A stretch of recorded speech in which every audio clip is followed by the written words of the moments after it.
a retomar un poquito a partir del repaso que tenemos de la semana anterior, sí, de los cursos que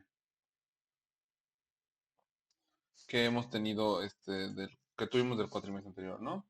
Entonces voy a con nuestros apuntes de la sesión anterior. Y la sesión anterior, muy rápidamente hablamos sobre las rotaciones, que todos recordamos con mucho cariño, utilizando la fórmula de Rodríguez, muy sencilla.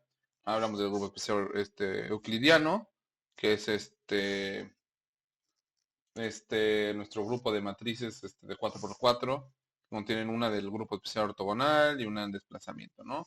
Vimos que las de SO3 se podían generar con solamente la exponencial y las de SE3 las podemos generar pero con el tornillo, ¿no? Definimos un tornillo y lo ocupamos, recordamos un poquito qué significaba, y lo ocupamos rápidamente en un par de cinemáticas directas, ¿no? Y aquí hablamos sobre un ejercicio de cinemática directa, lo hicimos súper rápido, súper fácil y sin conocer 20.000 reglas de David Hartemer, ¿no? Ahora vamos a hablar un poquito sobre el mapeo adjunto, porque hablamos de tornillos, ¿sale? El mapeo adjunto. Ujú. ¿Recuerdan qué era el mapeo adjunto? O la junta de una matriz, ¿sale? ¿Alguien recuerda qué era?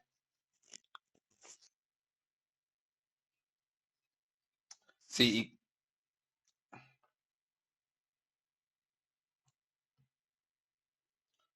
casi, pero no. Es un poquito más complicada que eso, pero más que contiene, mi pregunta va orientada a qué hacía, qué efecto tenía el mapeo adjunto. Se usaba para los tornillos, ok, ¿y qué les hacía? ¿Alguien se acuerda?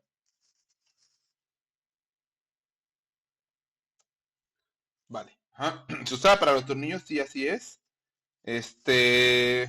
Pero la generaba una transformación. ¿Ah? Entonces, un mapeo adjunto o el mapeo adjunto se utiliza, ajá, para transformar,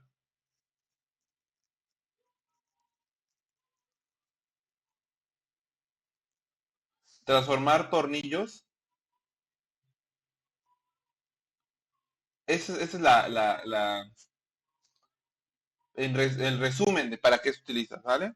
Si somos un poco más específicos, para transformar tornillos, no me gusta ser más específico porque de alguna manera sesgamos demasiado la definición, pero nos ayuda a entender mejor qué hace exactamente, ¿no? Transformar tornillos de un marco de referencia,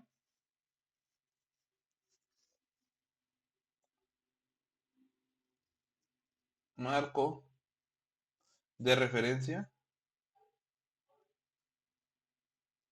a otro, ¿sale? Para eso sirven los tornillos, la adjunta, ¿sale? Vamos a definirla, ¿m? Si no se acuerdan.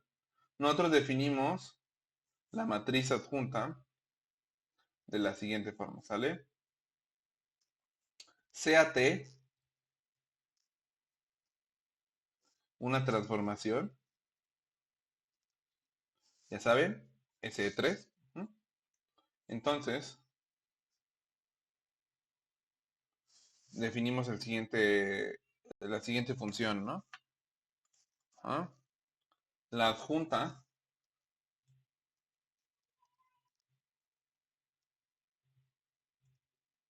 la adjunta de la transformación T es igual a, y tomabas la matriz de transformación T y la ordenabas de una manera en especial.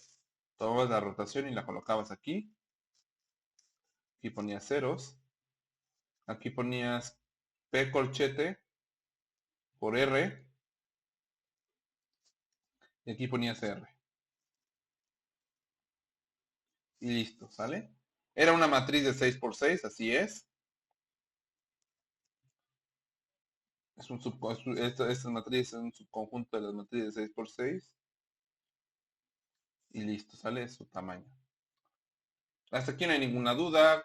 Como pueden ver claramente, esto es solamente un formulazo que nos dice cómo armar la matriz, Pero eso no nos dice nada si no sabemos cómo se utiliza, si no nos da una noción física de qué hace, ¿no? Y para ello voy a hacer un ejemplo muy rápido, solamente para refrescarles un poco la memoria, qué hace esta matriz, ¿sale? Y para ello vamos a calcular un par de tornillos, ¿sale? Entonces voy a poner aquí de este lado un ejemplo, ejemplo, y este ejemplo va a tener dos marcos de referencia, ¿sale? Este primer marco de referencia, este ladito, vamos a tener aquí este, el eje X y Z, y vamos a llamar nuestro marco A, ¿están de acuerdo? ¿Sí? Y vamos a tener otro marco de referencia por aquí, ligeramente diferente, ¿sale? Se va a ver así, así. Es el marco B.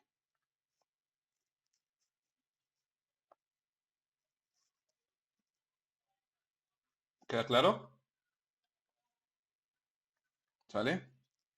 Conocemos la orientación entre ellos, ¿sale? Es decir, sabemos cómo están relacionados el uno con el otro. ¿Mm? ¿Cómo están orientados el uno con el otro? Vamos a decir que están a una distancia L en el eje Y. ¿Están de acuerdo?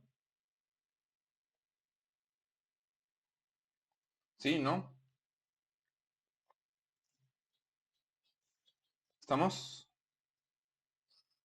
Solamente L en el eje Y y están orientados claramente de maneras diferentes, ¿no? Entonces, si yo lo pongo como una transformación, la relación que existe entre ambos marcos de referencia claramente es T que va de A a B, ¿m?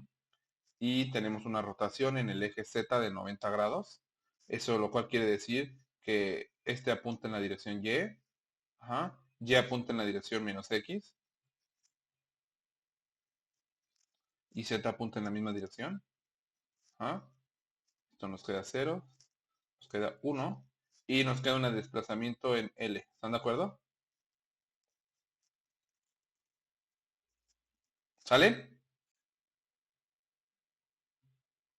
Esa es la transformación que nos lleva de aquí a acá. Ok, T de AB. O dicho T de AB. Excelente, nos dice cómo se relacionan ambos marcos de referencia.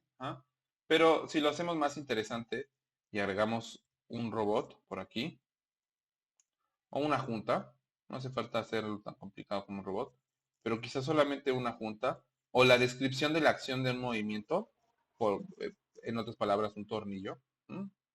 Tenemos un tornillo aquí que revoluta solamente, teta 1, omega 1, ¿sale?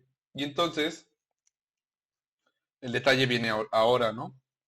¿Qué pasa si yo represento omega 1 desde este marco de referencia? Desde este marco de referencia. Cambiará las descripciones y la respuesta es sí. Vamos a poner una medida.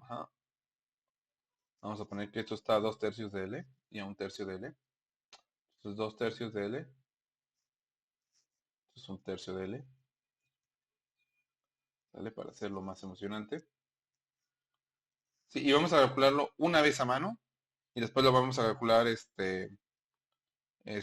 utilizando la adjunta.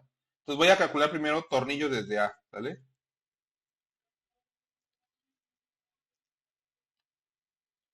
Desde A, ¿están de acuerdo? Entonces desde A, vamos a poner mejor. Desde A, ajá, tenemos que el tornillo A va a tener un giro omega, vamos a ponerle aquí omega 1, se va a ver como 0,01, ¿están de acuerdo? ¿Sí? Q1 se va a ver como 0, 2/3 de L, y 0, ¿están de acuerdo?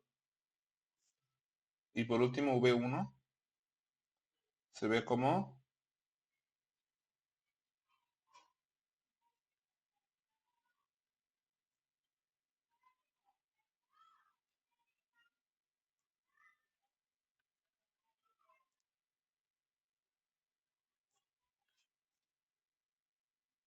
2/3 de L, ¿no?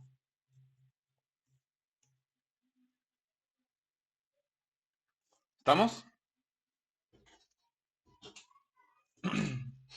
Ok, hasta aquí no hay ninguna duda. Entonces, el tornillo A, ajá, A1, si ustedes lo quieren escribir así, ajá, el tornillo visto desde A son 6 numeritos que corresponden a W y a V, ¿no? 0, 0, 1, 2/3 de L, 0, 0. ¿Mm? ¿Qué pasa si ahora quiero conocer el tornillo desde B?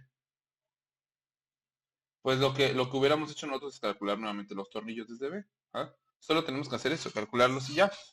¿Cómo calculamos los tornillos desde B? Pues bien fácil, ahora tomamos en cuenta este lado B. ¿Cómo se ve omega 1 desde B? Ahora, pues ahora se ve igual, ¿no? Se ve 0, 0, 1, porque no cambió la orientación en Z. ¿Ah? 0, 0, 1, pero ahora Q1 se ve diferente, ¿no? Q1 se ve como 0 menos 1/3 de L y en X, ¿no? Esto es en X. Menos 1/3 de L, 0, 0. ¿Estamos? Y V1 claramente es el producto cruz entre esto, ¿no? Y J y K menos W1, que esto da menos 1. Aquí nos queda menos 1/3 de L, 0 y 0, ¿no? Y esto nos queda como, este es en J, si acá es menos, menos y menos da más, con el menos da menos, pero el menos de J da más. Entonces nos queda más, ¿no? 1, 2 más, menos más, sí queda más. Entonces nos queda 0, 1/3 de L y 0. ¿Estamos? Por lo tanto, el tornillo B1, ¿sí? Se ve como 0, 0, 1, 0, 1/3 de L y 0. ¿Sale? Listo. Aquí lo hemos calculado a mano, hemos hecho todo nosotros con nuestra cabeza y usando el análisis, ¿no? Sin embargo, la adjunta sirve para brincarnos este paso. Si ya tenemos el tornillo desde un marco de referencia, lo tenemos desde el marco de referencia que nos dé la gana. Solamente necesitamos conocer cómo están relacionados esos marcos de referencia. Ajá. Sin embargo, no es tan fácil como los vectores. Los vectores son a las transformaciones, como vamos a ponerlo aquí eso, porque eso es una analogía buena. Los vectores son a las transformaciones, ¿sí? Como los tornillos a la adjunta, ¿sí? ¿Y qué adjunta? O sea, ¿cómo transforma la adjunta? Ah, bien fácil. La adjunta transforma como le diga la transformación, porque recuerda que la adjunta es una función, requiere una transformación. Ajá. Entonces está súper fácil. Esto ya nos da una idea de cómo hacen lo mismo la transformación y la adjunta. Solamente lo representan en dimensiones diferentes. Ajá. Entonces supongamos, continuando el ejemplo, vamos a poner continuación. Ajá. Continuación, supongamos que quiero pasar, que quiero ir de B a A, ¿no?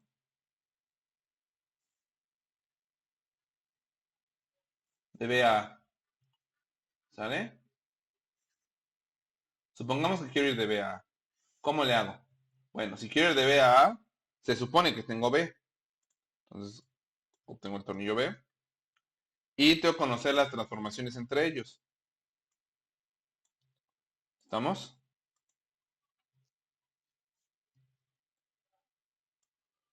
¿Sale? Entonces, la manera en la que hacíamos esto era con la representación adjunta. ¿Mm?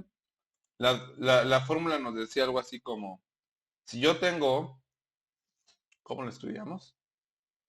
S, ¿cómo lo escribíamos en el curso pasado? Ahorita lo estaba viendo. Solamente para no cambiar la representación. Vamos a ver. Apuntes del curso pasado, cosas feas. SB. Ujú, ujú, ujú. TDSB, VDB, VDS. Ujú. Entonces lo escribíamos así. ¿Mm? Vamos a escribirlo. ¿Mm? Listo, parcial 1. Aquí está, entonces. Si asumimos que V es un tornillo, sea V un tornillo, entonces la siguiente expresión es verdadera. La adjunta de T de SB con V de B nos da V de S. Y la forma de recordarlo era que se eliminaban los subíndices más o menos. Y nos quedaba esto, ¿no? Entonces era súper fácil de recordar. Entonces si yo tengo T de AB y tengo B, puedo conocer A. El tornillo visto desde A es igual a T de AB, o mejor dicho, la adjunta de T de AB. Pues nada más los molesto con su mute, por favor. T de AB por B1, por B1, ¿no? Y esto nos va a dar como resultado A1. ¿Ah? Vamos a ver si es cierto. ¿Cómo se ve la adjunta de esta matriz? Ah, bueno, la definición era clara, ¿no? Dice, tomas la rotación, ajá, tomas la rotación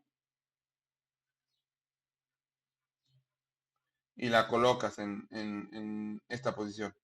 Pum. Tomas la rotación y la colocas en esta posición. Pum. Luego aquí colocas puros ceros. 0, 0, 0, 0, 0, 0, 0, 0, 0. ¿Están de acuerdo? ¿Sale?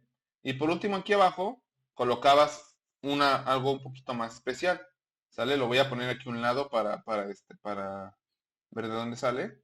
Pero eso era básicamente tomar P corchete y multiplicarlo por R. ¿Mm? Y eso nos quedaba como P corchete, nos va a quedar como P es un vector de 3 dimensiones. Nos queda como 0, 0, L, 0, 0, 0, menos L, 0, 0, ¿mm? Por R. Ajá. Si recordamos nuestras bonitas reglas de multiplicación de matrices, sabemos que esto multiplica filas por columnas, ¿no? Entonces, ¿cómo se ve esto? Fila columna nos da 0, fila columna nos da 0, entonces tenemos 0, 0. Y por último me queda L. ¿Ah? Me paso a la que sigue. La que sigue me da 0, claramente, entonces me da 0. Y por último, aquí nos queda menos L, la primera queda 0, la segunda queda L y la tercera queda 0. ¿Sale? Y listo, ya acabamos con nuestra matriz esta matriz que nos exige la definición. ¿Ah? Y aquí nos va a quedar 0, 0, L, 0, 0, 0, 0, L, 0 y listo. ¿Sale? Si esto lo multiplicamos por el tornillo, ¿sale? Lo que nos va a dar es cómo se ve ese tornillo visto desde A. Automáticamente, como magia. ¿Ah? Vamos a ver si es cierto. Tomo esto y calculamos el resultado, ¿no? ¿Cómo se ve esto? Muy fácil. Fila por columna. ¿Ah? La primera fila nos va a dar 0. Nos da 0. La segunda fila nos da 0. La tercera fila nos da 1. ¿Sí? Este con este nos queda estos dos. ¿Sale? Seguimos. La fila que sigue nos queda, ¿cómo nos queda? Nos queda L, L, y luego nos queda menos un tercio de L, o sea, nos queda 2 tercios de L. ¿Estamos?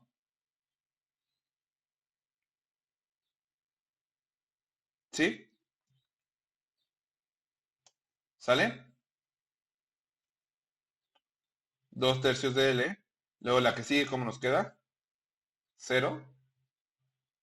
Ujú, cero. Y por último, cero. Ah, y listo. Según nuestro análisis, el tornillo A1, utilizando la adjunta, se ve como así. ¿Sale?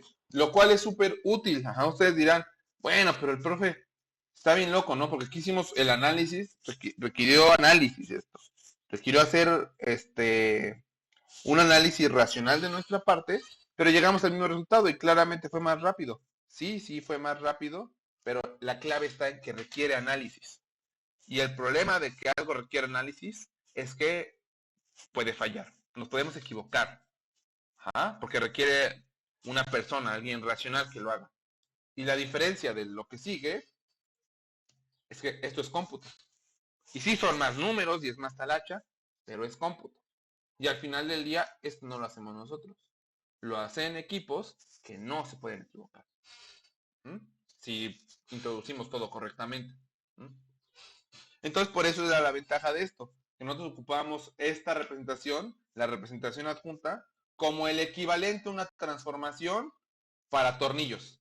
Hace lo mismo que la transformación en 3 dimensiones, pero para los tornillos en 6 dimensiones. ¿Queda claro?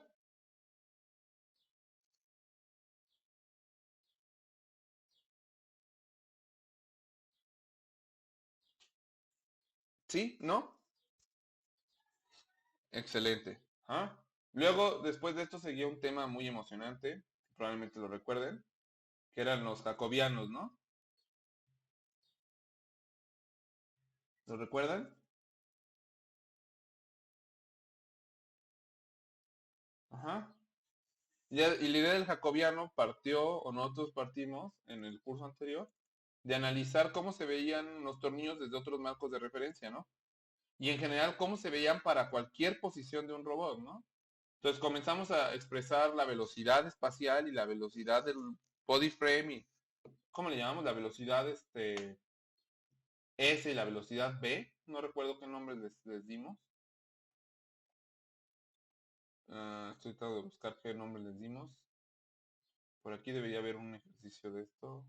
Velocidad del... Ah, claro, la velocidad S medida en S y la velocidad del marco B medida en B y la velocidad angular omega medida en S o la velocidad angular omega medida en B. Ajá, sí, claro.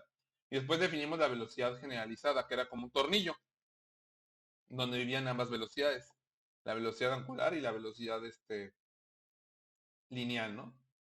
Y entonces, a partir de ahí empezamos a hacer una derivación que implicaba la multiplicación de rotaciones, la derivada de la rotación y la inversa, y vimos que nos daba cosas muy bonitas con la velocidad angular, y vimos, me pregunto qué nos dará con la velocidad, con la transformación, ¿no?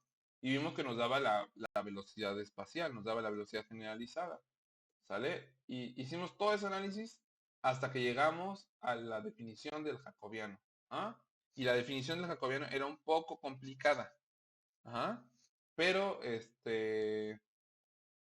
vamos a ver si la tenemos aquí simplificada. No, bueno, vamos a definirla en nuestro...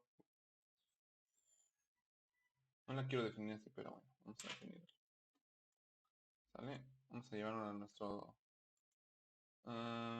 nuestro... ¿Cómo regreso el pizarrón? Ah, listo. ¿Sale? Y el jacobiano, ¿sale? Antes de continuar con esto, vamos a darle texto. ¿Sale? El jacobiano es una matriz, ajá. Es una matriz,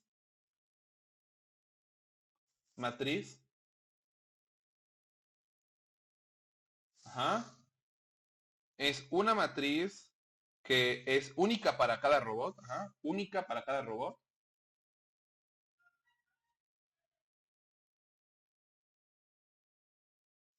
Para cada robot, ajá. Es una matriz única para cada robot. Sus columnas, ajá,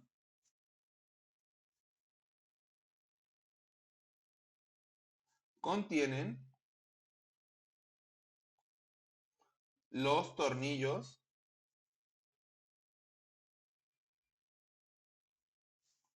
del robot, ajá, los tornillos del robot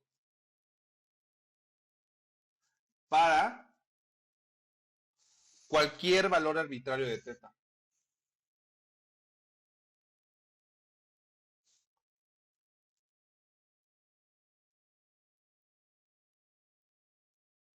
Ujú.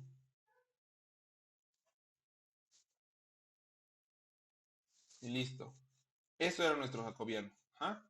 Aparecían algunas fórmulas, tiene algunas abstracciones especiales, pero el jacobiano es eso, ¿sale? Y solamente para tratar de visualizar un poco qué es el jacobiano, lo voy a hacer aquí con un ejemplo. Por aquí voy a poner ahorita la fórmula. Había jacobiano del espacio, el jacobiano del cuerpo, pero solamente era contra qué medíamos el jacobiano, ¿no? O el marco de referencia. En realidad no importa esta letra, solamente es alrededor de qué lo medimos, ¿sí? O contra qué está referenciado. Ajá. Pero ahorita antes de dar una fórmula explícita del jacobiano, vamos a recordar un poco con un dibujo que por ahí en algún momento mostré. Entonces supongamos el siguiente robot, ¿sale? El siguiente robot sería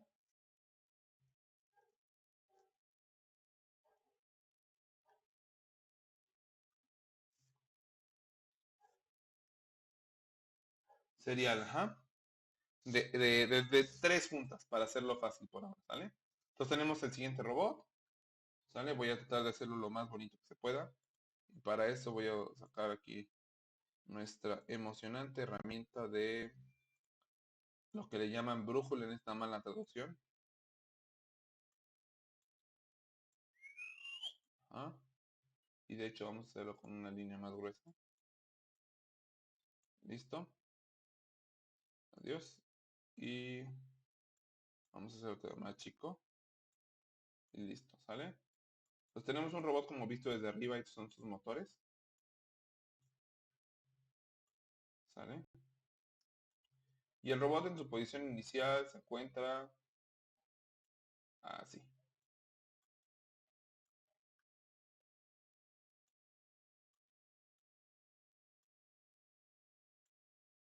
Así. Vamos a centrarnos esto un poquito para que quede mejor.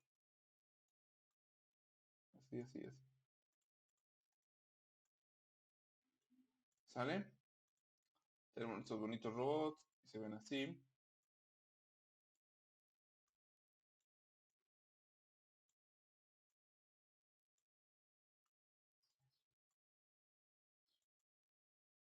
Listo, tenemos nuestro bonito robot, ¿sale?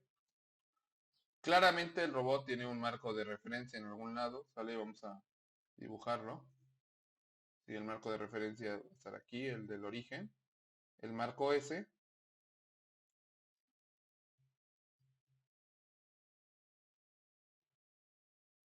¿sale? Y el marco del efector final va a estar igual.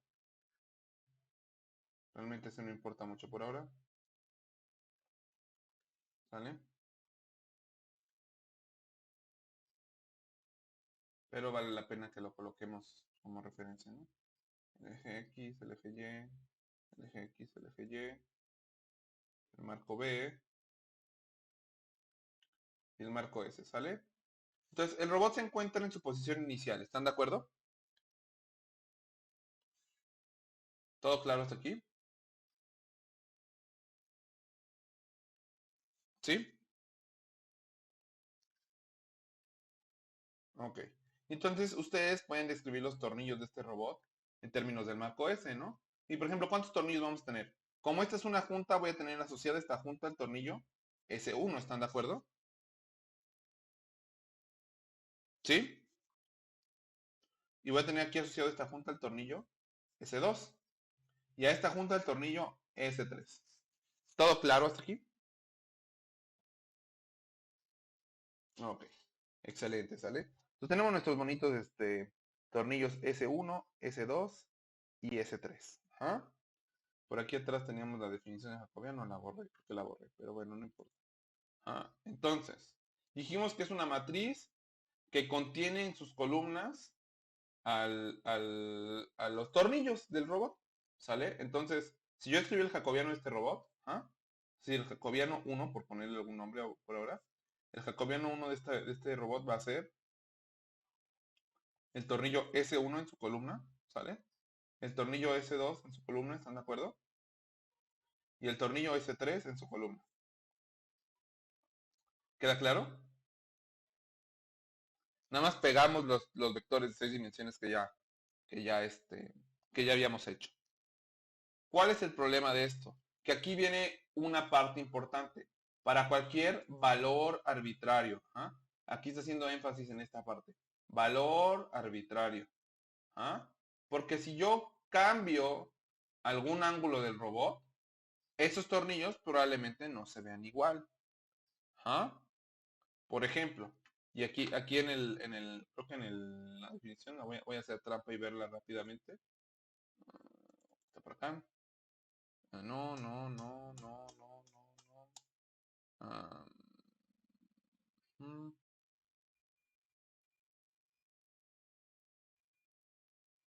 mm, ujú.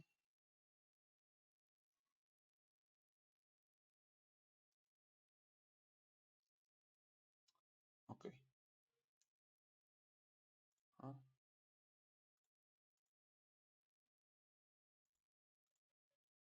ok. Ay, no, ok, se me cambió de grupo. Listo, ajá. Entonces vamos a analizar. Hasta ahorita todo va bien, ajá. Pero ¿qué pasa si consideramos el siguiente escenario? ¿Ah? Vamos a analizar el siguiente escenario. ¿Ah? ¿Qué pasa si en lugar de que el robot lo hagamos girar, lo dejemos así, hacemos girar la junta uno? ¿Qué pasó con todo lo demás en el robot? ¿Quién me dice? ¿El tornillo 2 se ve igual?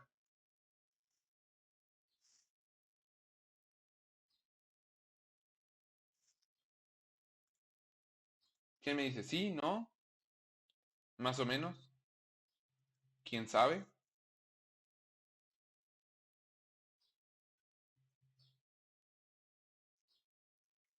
¿Quién me dice? El tornillo uno quedó igual, exacto. ¿Y los demás?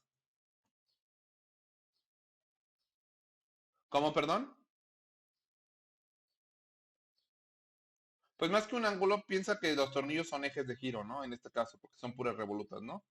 Y siguen apuntando hacia arriba. Pero recuerda que uno de los parámetros del tornillo es V, y V se define como menos W cruz Q. ¿Ah? Y ahora, antes donde Q era esta distancia, este vector de aquí a acá, ¿ah? Ahora ya no es igual, ahora tiene una componente en otra dirección, ¿sí lo ves?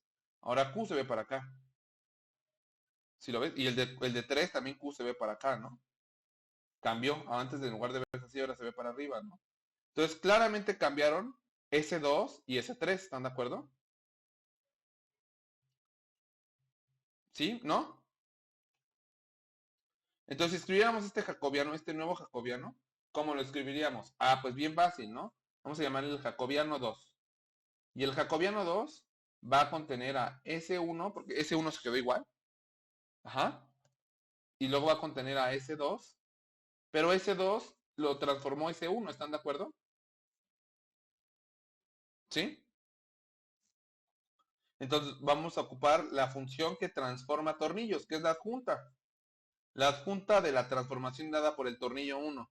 Y la transformación se ve como E a la S1 por teta 1.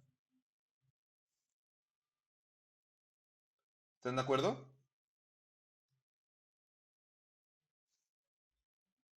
¿Sí lo ves?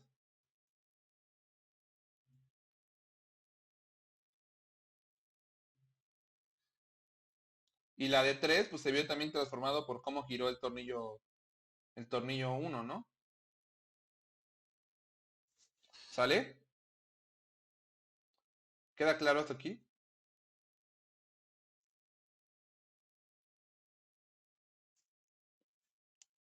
Sí, ¿no? Excelente, ajá. Y ahora, ¿qué tal si también giro S2?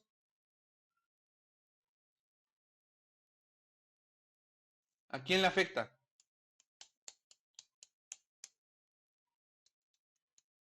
Solo le afectó al tornillo 3, ¿estamos? Solo afectó al tornillo 3. Entonces, si yo quisiera componer ambas transformaciones, yo aquí en el tornillo 3, en lugar de tener esto, tendría la transformación también del tornillo E a la S2 por teta 2, ¿no? Teta 2. ¿Sale? Por S3, ¿no? Que afectó a S3. ¿Estamos? Ujú. Y si giro S3, ¿qué pasa con los tornillos?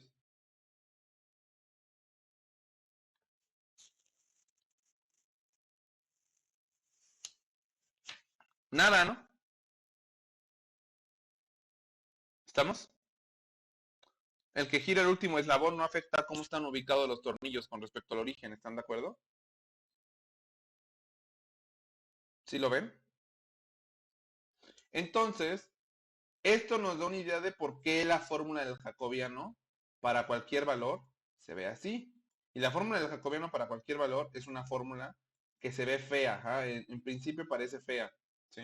Vamos a verla y se ve, la voy a tratar de escribir, no va a caber aquí en el alcance de este documento, pero se ve como S1, ¿sale? Vector por la adjunta de E a la S1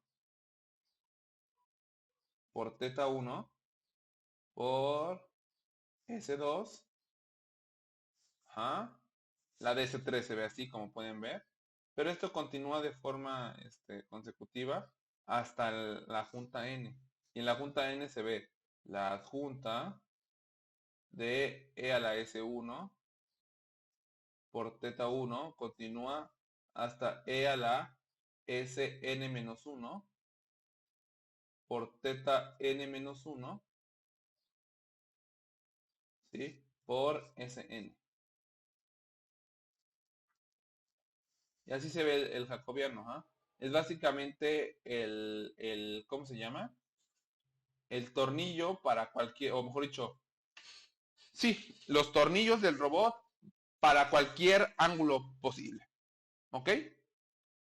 Y en muchos de los ejercicios simplificábamos esto, porque al analizar el robot en la posición que nos muestran, nada más calculas los tornillos en esa posición, constantes, estáticos, y nos da la solución para esa posición. Sí, pero realmente aquí hay más carne en este análisis, no hay más de fondo y puedes obtener un jacobiano completo, el jacobiano analítico, en lugar de solamente la evaluación de uno, ¿no? Y vimos cómo hacer ambos e hicimos ejemplos de ambos. ¿Ah?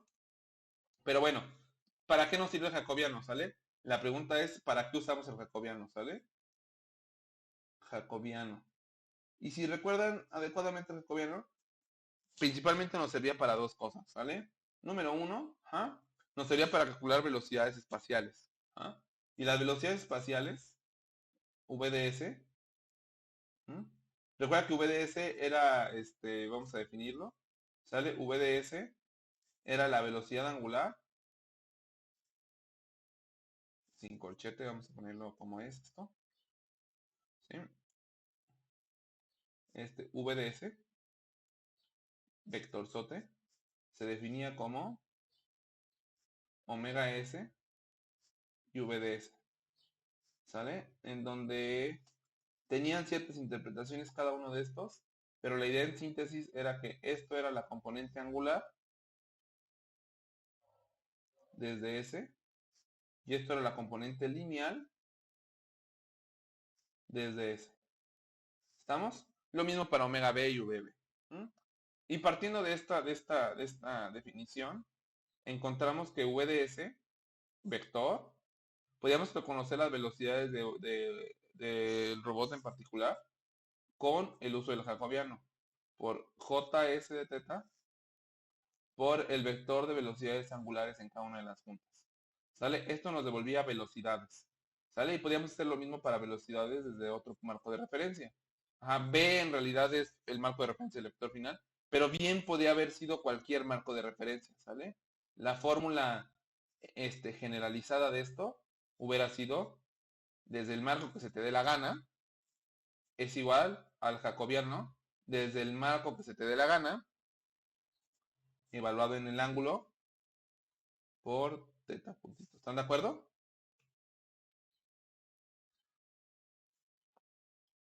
¿Sale?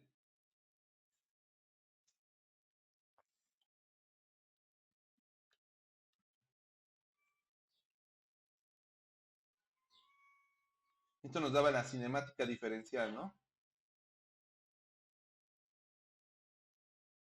Básicamente nos devolvía velocidades. ¿Ok? Pero después también ocupamos el jacobiano para algo más. Al aplicar el principio del trabajo a los análisis que teníamos, descubrimos que también era aplicable con la estática de manipuladores. ¿Están de acuerdo? Estática de manipuladores.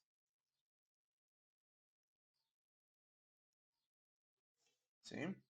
Y con la estática de manipuladores, y de hecho creo que vale la pena ponerlo mejor aquí, porque se vería así como a la par. También definimos un nuevo gran vector, que era un torsor. Ajá. Era como un tornillo, nada más que de fuerzas, ¿sí? Visto desde ese. Y este gran tornillo con fuerzas, ahora en lugar de, este, de velocidades, contenía la fuerza angular y la fuerza lineal, ¿ah? En cada uno de ellos. Aquí teníamos el momento visto desde S, y dijimos que momento lo íbamos a escribir con M mayúscula.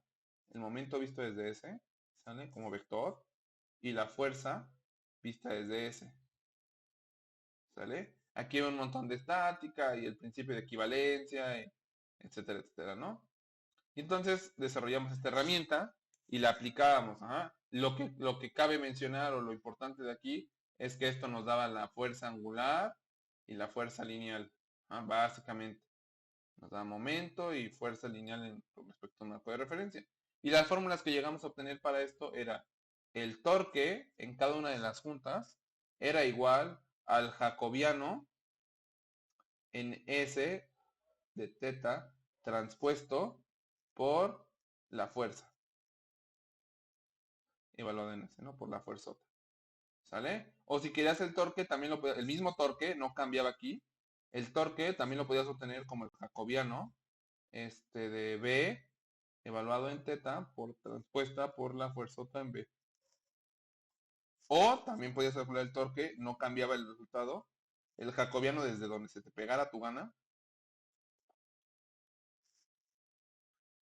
por la fuerza desde donde se te pegara tu gana. ¿Sale? Y también nos daba estos dos resultados.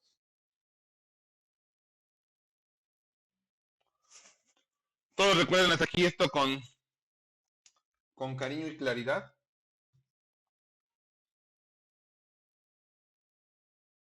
Por ahí hicimos bastantes ejercicios de este estilo en el curso anterior.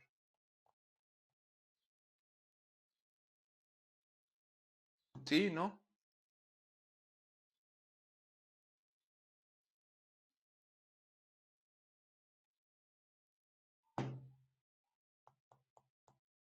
Jóvenes.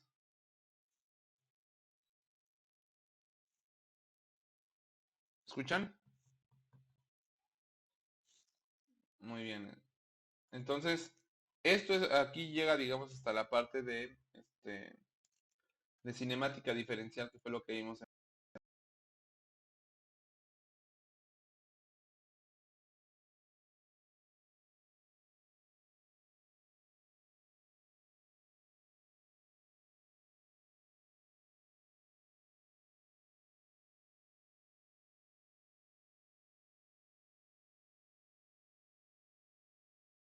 Bueno, yo no. Se escucha muy bajo.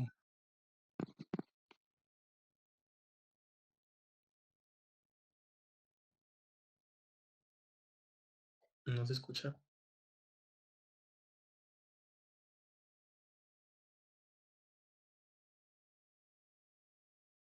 Ya. Ya se escucha. Ya, profe.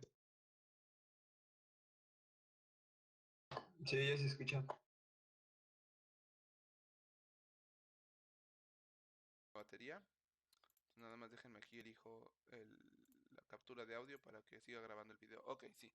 Muy bien, entonces hablábamos del jacobiano. Iba a hacer trampa y consultar nuestros apuntes del curso anterior. Y analizamos el jacobiano, interpretación física, hicimos ejercicios, los transformamos de lugar, hicimos ejercicios completamente locos, vimos velocidades, limitantes en las velocidades, nos pasamos al parcial que siguió, vimos fuerzas, estática de manipuladores, vimos que las fuerzas se transformaban igual que los tornillos con la adjunta, ¿sale? Calculamos torques, veíamos si el robot tenía la fuerza o no para aguantar, vimos el tensor de inercia, comenzamos con las partes de dinámica, ajá, y vamos a mencionar un poquito por acá. Comenzamos a hablar de la dinámica del cuerpo rígido. ¿Dónde estamos? Bueno, vamos a ver aquí qué hicimos. ¿Dónde está mi mouse? Ajá. Comenzamos a hablar un poquito de la dinámica del cuerpo rígido y llegamos a dos ecuaciones principales, que básicamente eran las ecuaciones de la segunda ley de Newton, ¿no? Llegamos a una ecuación aquí muy bonita que se veía así, que básicamente esto significaba m por a, ajá, y aquí teníamos la masa por aquí teníamos como el producto cruz entre la velocidad y la angular y la velocidad lineal, que básicamente era el efecto Coriolis. ¿Sale? Que recuerden que era esta diferencia debido a esta aceleración ficticia que aparece cuando son marcos de referencia que están rotando, ¿no? Vimos un par de videos que hacían alusión a esto. Y eso lo hicimos primero en la parte lineal, en la parte de fuerza. También lo hicimos en la parte de momento. Fue un poco más talachudo porque salieron ahí unas definiciones medio locas, pero nos quedó estas dos ecuaciones. Y eran análogas la una con la otra, ¿sale? Teníamos un análogo a la masa, teníamos velocidades, ¿ah? Y teníamos la masa por la aceleración angular, ¿no? Que era lo mismo. Y estas fórmulas, es básicamente la segunda ley de Newton, ¿ah? Glorificada aquí muy estirada, ¿ah? Pero es lo mismo. Y aquí nos quedó como, vamos a retomar un poquito esto. Y vamos a colocarlo aquí como las ecuaciones dinámicas de un cuerpo rígido, ¿sale? Ecuaciones dinámicas de un cuerpo rígido, ¿sale? ¿Sale? De un cuerpo rígido, ¿sale? Y de ahí avanzamos todavía un poquito más, explicamos qué significaba esa I chistosa que aparecía por todos lados, resultó que era el tensor de inercia, ¿sale? Y el tensor de inercia, ¿se acuerdan qué era? ¿Alguien me puede decir qué era el tensor de inercia?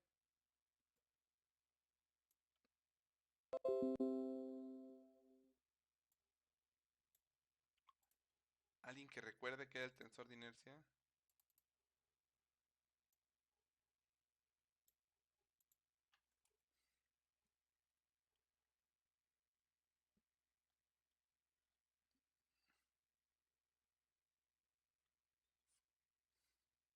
¿No?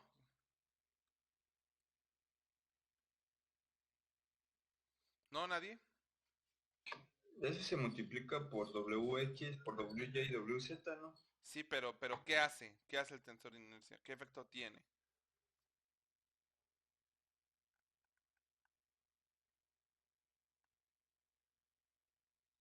Vamos a explicarlo por aquí. Por ahí tengo un mensajito, vamos a ver qué nos mencionan. Para los centros de masa, bueno, sí, no, tiene que ver con los centros de masa un poco, pero la respuesta correcta, o la respuesta que yo busco al menos, es como la masa, pero para cuerpos que rotan.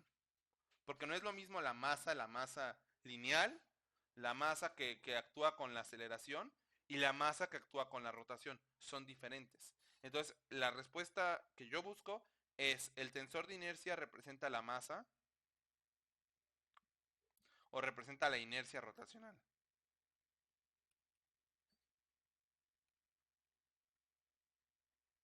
La masa rotacional. O que se ve involucrada en el giro de un cuerpo, ¿sale? Y por ahí mencionaron algo que sí, que tiene que ver con, ¿cómo se llama? Con WX, WY, más que con W, con la aceleración, ¿no? Y piénsalo esto como la segunda ley de Newton, ¿sale? Supongamos por un momento, vamos a poner aquí ejemplo. Ajá. Supongamos por un momento, ejemplo, que no hay fuerzas de Coriolis, ¿sale? Que no hay ninguna aceleración de Coriolis, ¿sale? En nuestro ejemplo no existen las aceleraciones de Coriolis y solamente tenemos el torque, ¿ah? Es igual al tensor de inercia por la velocidad aceleración angular. ¿Estamos? M por A. M por la aceleración. ¿Sale? Y entonces si nosotros desglosamos esto, podemos ver quizá un poco de manera más clara qué nos está queriendo decir esta expresión. ¿Sale? Y aquí vamos a poner omega x puntito, omega y puntito y omega z puntito. ¿Sale? Entonces vamos a hacer un par de productos y vamos a ver cómo nos queda todo esto. ¿Sale? Entonces m de b y vamos a ver cómo nos queda este bonito producto de aquí, ¿no? Ajá. Vamos a comenzar por considerar que todos los productos cruzados dan cero. O sea, esto da cero. Entonces, ¿cómo nos queda? Y de hecho vamos a escribirlo, ¿no? Vamos a escribirlo de forma explícita para que lo vean. ¿Sale? Vamos a escribir aquí que todo esto da cero. Cero, cero, cero, cero, cero. Ajá. Cero, cero, cero, cero, cero, cero. ¿Cómo se ve este producto? Ah, pues bien fácil, ¿no? Porque es una diagonal y la diagonal por esto nada más es el elemento, ¿no? Entonces nos queda que esto es IXX por omega X puntito, ¿no? IYY por omega Y puntito. E IZZ por omega Z puntito. ¿Qué significa esto? Ah, pues que estos elementos de la diagonal son como, ¿cómo lo puedo pensar? Como giros, como la masa o la resistencia a la aceleración debida al eje X, ¿no? O que afecta al eje X solamente. Como pueden ver, aquí tenemos el eje X o el momento en X y el torque producido en X va a ser igual a la aceleración que tenga por este elemento, este numerito que me dice cuánto me resisto a girar en ese eje, ¿no? Lo mismo en Y y lo mismo en Z, ¿no? Pero ¿qué pasa cuando mi tensor de inercia no está alineado con los ejes principales de inercia o no es completamente simétrico? Y no me queda una diagonal y me queda una cosa fea con muchos elementos, ¿sale? Pues si lo desglosamos, van a ver que es muy fácil entender qué significa eso, ¿no? Porque el primer elemento va a ser omega x, va a ser ixx por omega x puntito, ¿sale? Más ixy por omega y puntito, más ixz por omega z puntito. ¿Y qué significa? Podemos verlo como las rotaciones en x o los torques en x debidos a los giros en X. Los torques en Y en X debido a los giros en y los torques en X debido a los giros en Z. Ah, porque como el cuerpo no es regular, lo giras en X afecta a todo lo demás y genera torques en todas las demás direcciones. Lo mismo con los resultados siguientes. Pueden pensarlo también como una combinación lineal, porque esto es como una combinación lineal. Son tres números que multiplican un vector. ¿Sí lo ven? Es una combinación lineal, es un producto punto. ¿Sale? Y luego tenemos IXY por omega X, los giros en Y debido a X, más IYY por omega Y, los giros en Y debido a y YZ por omega Z, los giros en Y debido a Z. Y por último, XZ por omega X, los giros en Z debido a X, más YZ por omega Y, los giros en Z debido a y IZZ por omega Z puntito, los giros en Z debido a Z, ¿sale? Y entonces esto nos dice cómo se comporta un cuerpo, ¿sí? Es decir, si yo un cuerpo, por ejemplo, un cuerpo con estas características, ¿sí? Que tiene algún tensor de inercia,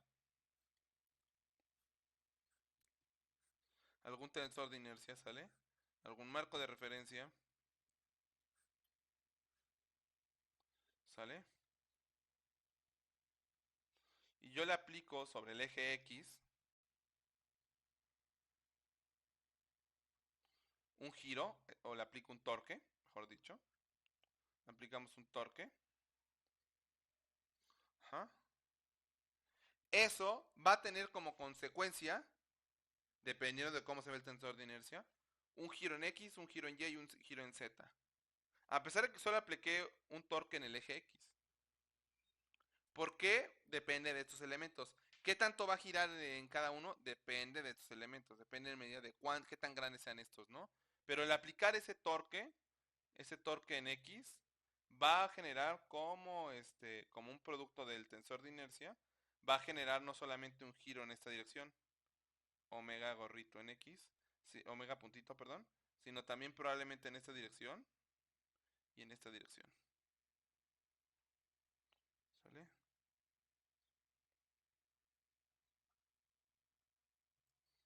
Y. ¿Sale? Ustedes han visto esto en videos y si no lo han visto, vamos a verlo una vez más.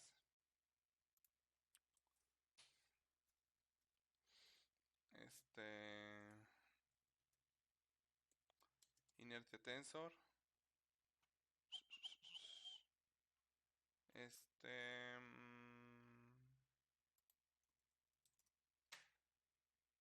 Había unos videos muy emocionantes.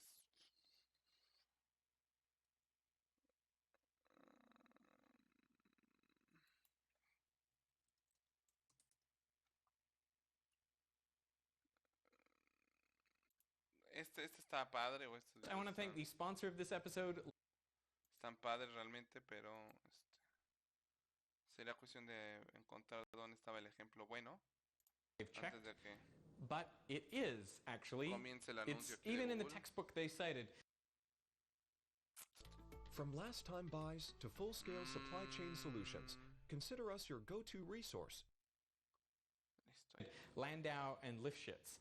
In fact, an understanding of the intermediate axis theorem goes back at least another 150 years ¿Qué habla de to a book esto? called The New Theory of Rotation stably about its Ajá. first Por ejemplo, elementos que tienen una geometría bastante simétrica. Por ejemplo, un libro so en donde sus how do we assess tensores de inercia son the diagonales. validity of this hypothesis? Cuando les aplicas I mean, una fuerza is alrededor the del Earth eje actually principal, going to flip over? Well, we por lo general son estables. Third axis, just as we'd En expect. el eje 1 y en el eje 2 en el eje 1 y en el eje 3 son estables. And a solid cylinder will also spin stably around its first or third axis. But a Pero cuando- liquid-filled cylinder spinning about the first axis, that's the one with Ignoren the aquí smallest moment of inertia, este it's líquido, ¿no? unstable. No, no, no, And no, it'll no. end up Supongan que es un cuerpo rígido, no nos interesa que haya un líquido dentro, ¿sale? and a solid Pero cuando cylinder lo giran y tiene un tensor de inercia que no es simétrico, lo que pasa es que cuando le aplicas un giro axial, no necesariamente produce, o un torque axial, no and it'll end necesariamente up rotating produce about rotaciones its axiales. axis with the largest moment of Reproduce inertia. en todos los Why ejes. is this? For an isolated object spinning in space, you'd probably think both its angular momentum and its kinetic ¿Sale? momentum Entonces, más o menos hacia allá va esta idea del With the tensor de inercia. Que un torque puede producir una combinación lineal de rotaciones en diferentes ejes. ¿Ok? Un solo torque en un solo eje. ¿Queda claro?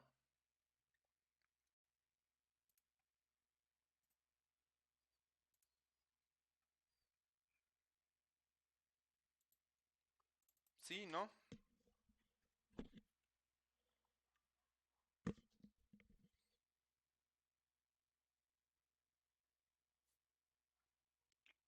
Bueno. Sí, profe. Bueno, y entonces esta gran fórmula, ajá, nosotros la sintetizamos en una fórmula más elegante todavía, ajá, en una fórmula que aplica lo que ya conocemos en nuestras bonitas 6 dimensiones, ¿no? Que básicamente quedó de esta manera. Ajá. Nos quedó de esta forma todavía, simplificándola más, ¿no? Nos quedó así. Quito nada más eso. Ahí está. Vamos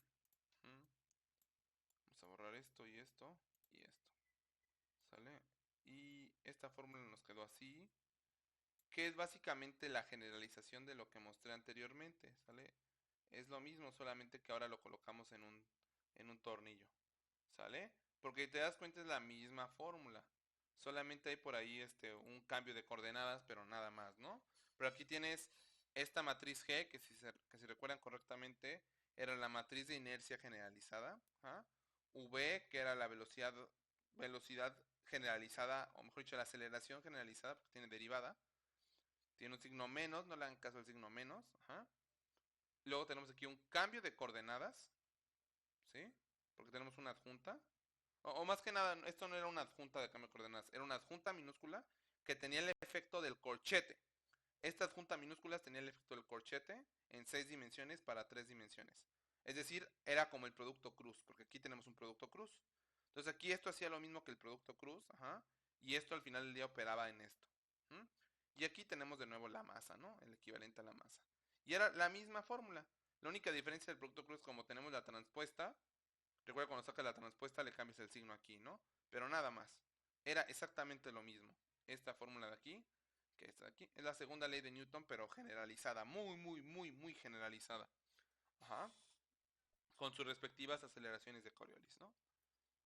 Y, y listo, ¿no? Entonces más o menos ahí nos quedamos en la parte analítica de los cursos anteriores. ¿Sale? Nos fuimos un poco después de eso a la parte práctica y hablamos sobre el algoritmo de Newton-Euler. ¿Se acuerdan?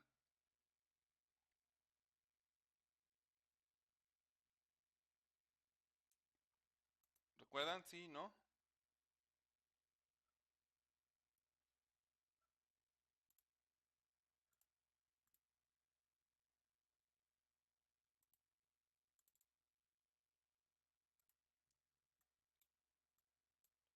¿Sale? Sí, sí, sí.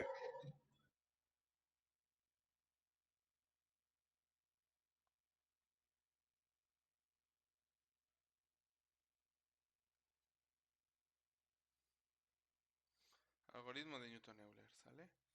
Y recuerden que el algoritmo de Newton-Euler servía para calcular la dinámica inversa.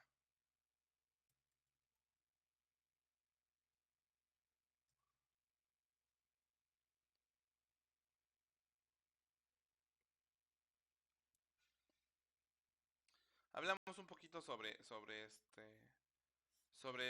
dinámica lagrangiana y sí estaba padre, pero no hacía match con tanto con nuestro marco de trabajo, ¿no? Entonces nos interesaba calcular la dinámica inversa y hablamos un poco sobre este algoritmo, ¿sale? Vimos cómo definir todos los elementos, M1, vamos aquí a dar esto al fondo, listo. Y vimos cómo definir cada uno de los elementos, ¿no? M de 1 a I menos 1. ¿Ah? Vimos cómo definir la matriz generalizada, los tornillos A expresados con el centro de masa de cada una de las juntas, las velocidades de cada junta, ¿sale? Las fuerzas de la junta N más 1, la aceleración que generalmente era menos G porque teníamos actuando la gravedad hacia nosotros y el efecto y ya, ¿no? Y con eso empezamos a hacer un montón de cálculos en una dirección y luego en la dirección contraria, ¿no? Y te das cuenta aquí nada más teníamos nada más y nada menos que un tornillo actuando. ¿Mm? Tenemos aquí el cálculo de una velocidad, el cálculo de una aceleración y después teníamos el formulazo que ya vimos, ¿no? Teníamos M por A por la de Coriolis y le sumábamos la fuerza de la junta que seguía, la fuerza de la junta superior y nos daba la fuerza actual. Y la fuerza actual por el tornillo nos daba el torque. Y listo, es todo. ¿Sale? Y así fuimos uno por uno, calculando siempre todas las juntas con la dinámica inversa, ¿sale? Vimos que esto era muy fácil de programar. Ajá.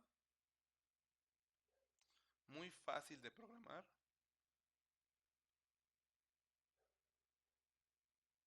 Ajá. Solamente hay que evaluar los parámetros una vez. Se evalúa una vez.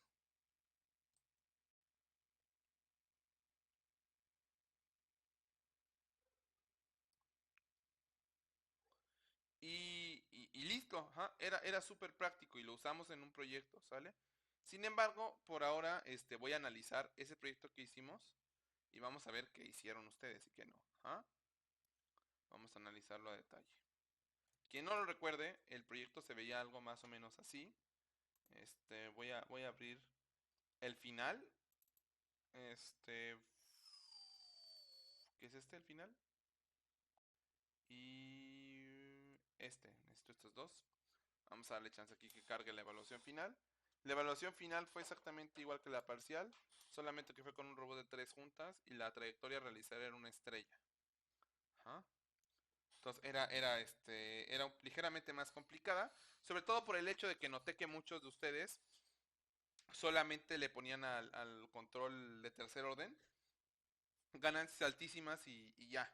Y con eso daba la trayectoria, lo cual sí daba, ajá.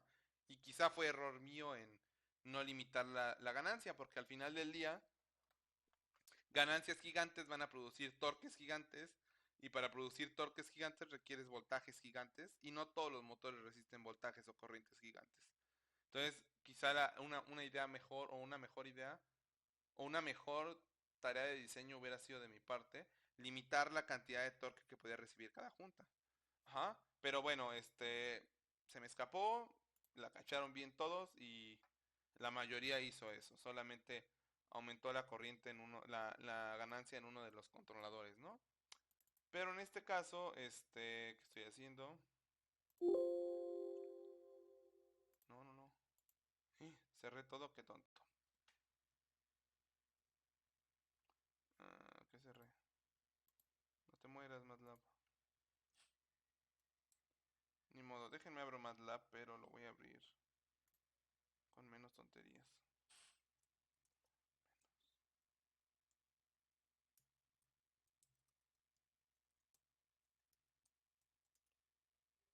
Vamos a ver si abre bien.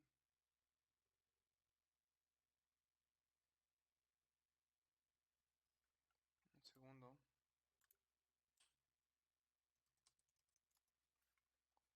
Mm,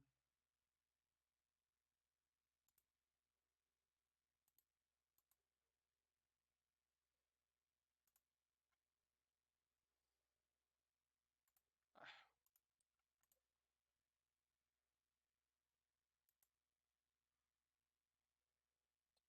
ya lo lanzó, ya ni modo.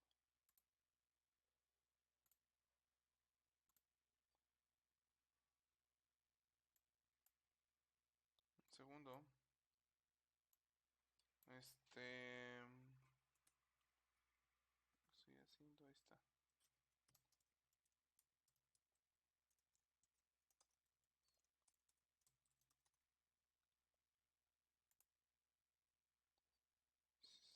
Sí.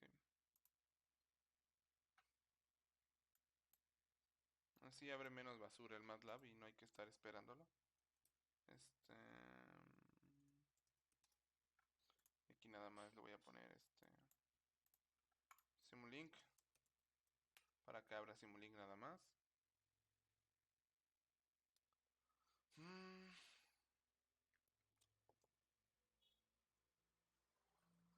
y vamos a movernos a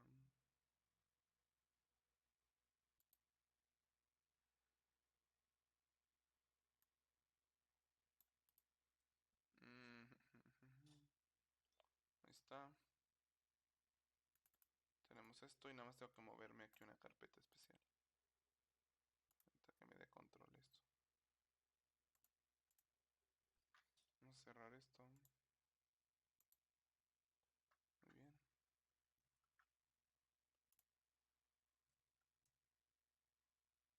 Ah,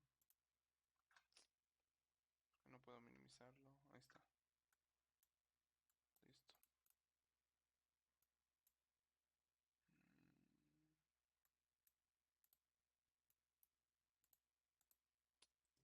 Mm, ¿Por qué no nos deja trabajar? Está reaccionando. Minimizar. Cerrar. Ahí está, ya reaccionó. ¿Dónde estoy? Ah, ok. Estoy en... ah,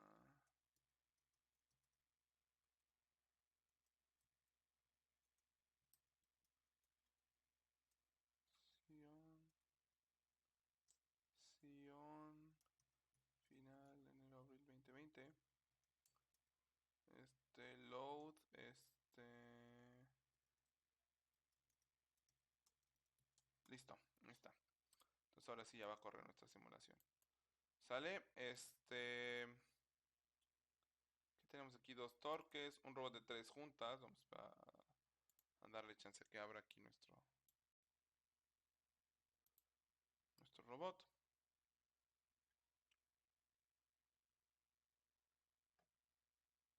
Y bueno, en esta ocasión hicimos en clase este robot, esta estructura, pero yo hice el modelo.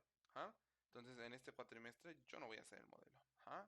Y no van a ser robots planares, van a ser robots más complicados. Sí, además de que he agregado unos limitadores. Aquí hay ahora limitadores que no permiten torque infinito. Ahora permiten cierto torque limitado, ¿no? Tienen un límite en 2 direcciones. Ajá. Entonces ya no se permite que el torque se vaya a infinito. Ajá. Tenemos nuestros controladores de tercer orden, igual lo mismo que hicimos. ¿Sale? Estos quizás sí los hicieron, porque yo se los mostré, pero nunca se los pasé. Pero aquí viene otro pedazo importante. La trayectoria, ajá, y esa trayectoria tiene cierta suavidad. Y yo no les dije cómo la hice, yo nada más se las entregué. Me detectaron que había un error y que no podían, después de Semana Santa, echarlo a andar por ahí. Pero pues, si se dan cuenta, aquí vienen esas trayectorias hechas. Son un misterio de dónde salen ni cómo se hacen. Ajá, van a aprender este cuatrimestre a hacerlas. Ajá.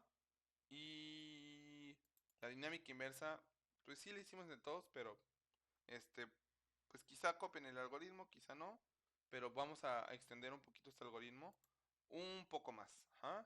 Porque ahora en nuestros modelos vamos a abrir módulo 2.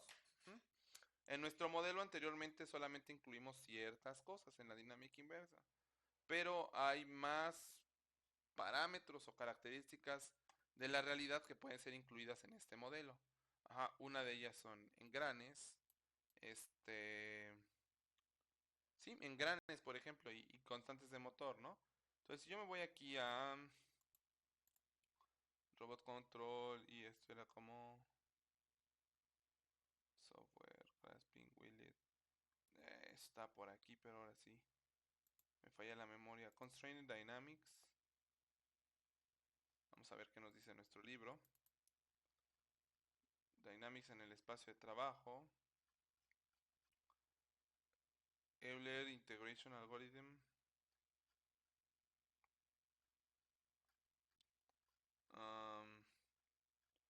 Esto es lo de Euler, pero de forma cerrada. Y quedan ecuaciones gigantescas, pero no prácticas, y no nos interesa.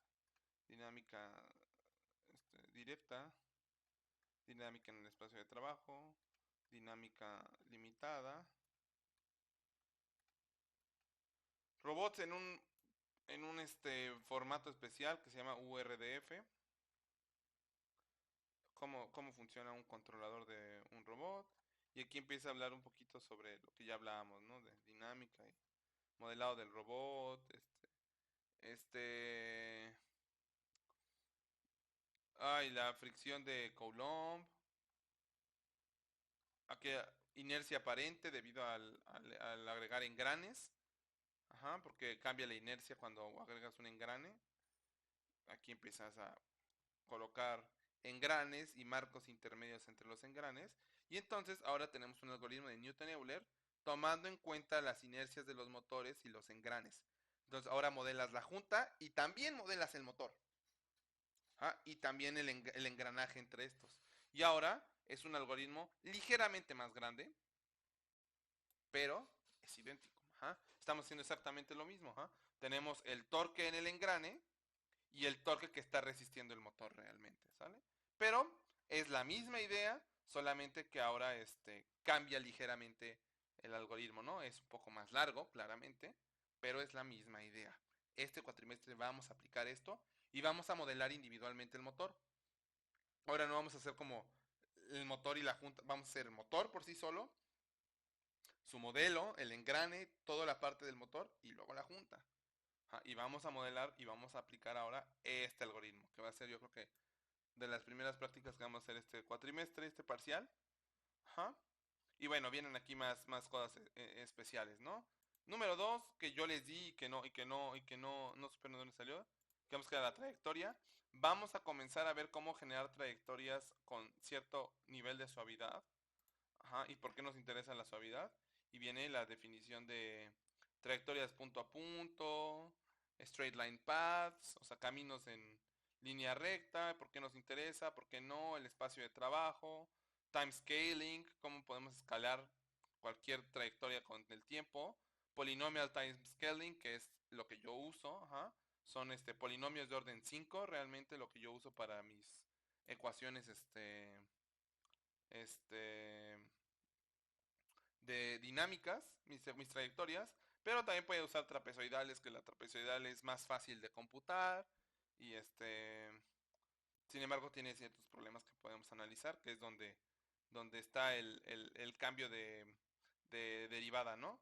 De TA a T menos TA, en este intervalo hay un cambio de derivada considerable, el cual puede generar jerks infinitos, pues hay que tener cuidado. Y hay aquí otro montón de splines y un montón de cosas que no vamos a ver todas, vamos a ver solamente las más útiles, que yo considero que son polinomios. Ujú. Este... Y listo, entonces esto ya no lo voy a hacer yo, lo van a hacer ustedes. Ajá. Otro, otro punto ahí para considerar en este cuatrimestre, ¿sale? Esto lo vamos a modificar. Y probablemente los controles que utilicemos sean un poco más complicados. Y entonces probablemente esta parte de aquí cambie, ¿no? Y como ejemplo, solamente ya para terminar y para ver cómo quedaba el robot del final. Quedaba, ya saben, igual como los hemos trabajado. Sí, esta scope creo que era solamente para fines, propósitos de depuración.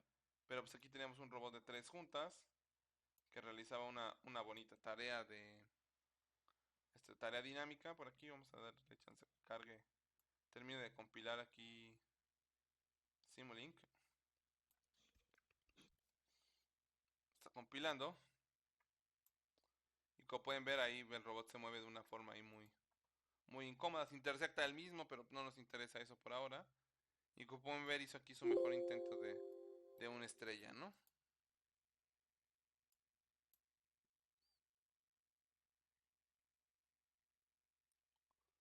¿Sale?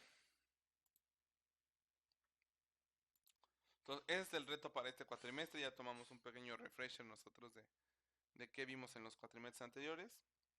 ¿Sale? Entonces vamos a continuar con esta parte de Simulink.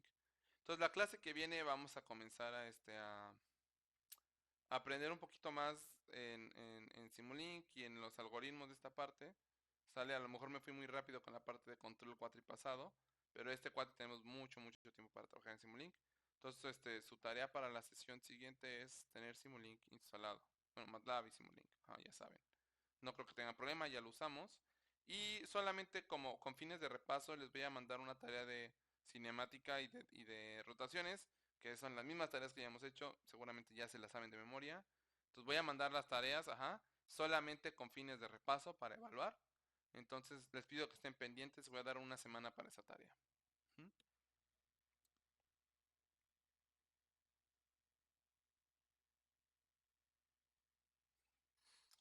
¿Sí? ¿No? ¿Alguna duda? Sí, No, profe, está bien. mejor todo bien. Muy bien, Entonces pues desempolven su MATLAB y los veo la clase que sigue para comenzar a trabajar.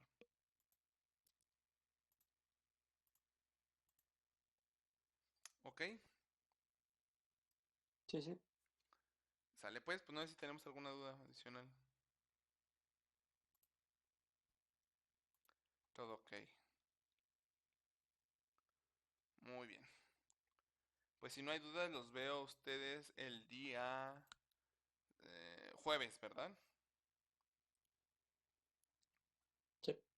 Excelente. Pues si no tenemos más dudas, los veo el día jueves.